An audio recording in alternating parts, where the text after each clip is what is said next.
Well, let's get over live to Resul Serdar, who's in Tehran.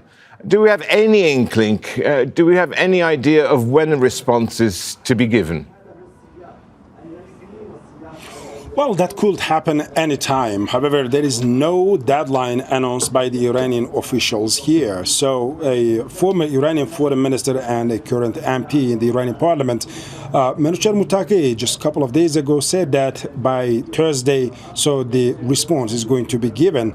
However, that it has passed, and then there were expectations here on Friday that the response is going to be finalized, but that also didn't happen. So now, today, we're expecting that to be sent out to the Pakistani mediators and to be conveyed to Americans. However, when it has been asked to the spokesperson of the foreign ministry, Ismail Bakai, he says that Iran's response to the Americans is under review and will be given at the appropriate time.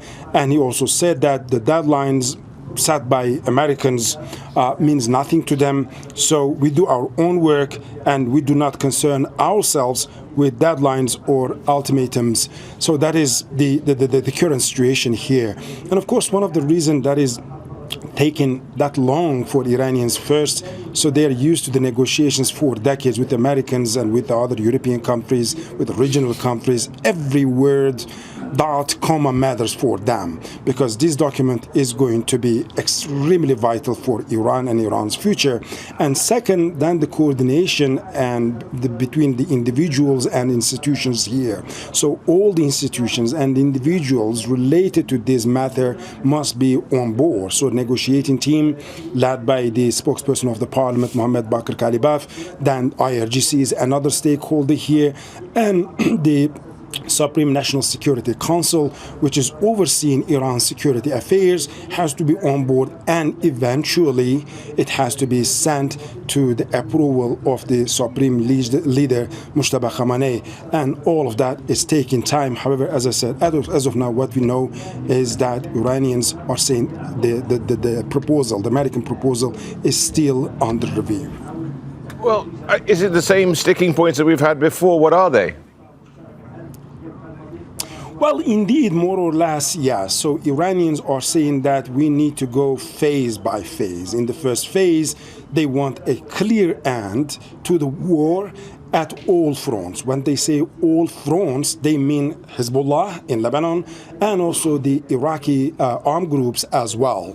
And so particularly for Hezbollah, that is a sticking point, because just yesterday, Secretary of State Marco Rubio said that the future of Hezbollah cannot be determined by Iran. However, Iran is insisting that not only the war with Iran, but also the war against these resistance groups, as it's called, must stop. And also is asking for guarantees, and the guarantees must come from the United Nations Security Council. Then Iran is asking for the lifting of the blockade, American blockade, and reopening the Strait of Hormuz.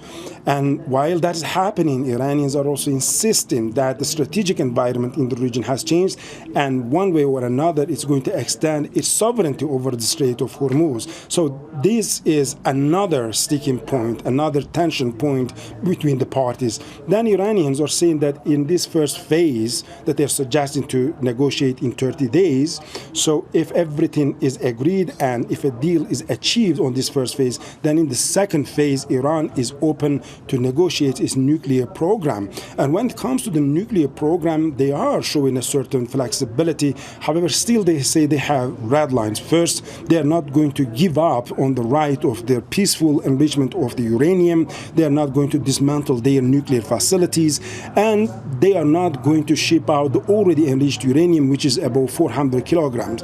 So while Americans are asking Iran to dismantle the nuclear facilities and to ship out the enriched uranium. So this is another tension point. So both Strait of Hormuz, the guarantees for the war, and then the enrichment and the future of the facilities here. These are the sticking points. And of course, Iranians are talking about the third phase. They say this is not related to the Americans. Once this war is permanently over, and once we have agreed on the other files with the United States, then they are going to initiate a strategic dialogue with the regional countries to improve their economic, defense, and political ties with the region. Resul, thank you. Resul Serdar, live in Tehran for us.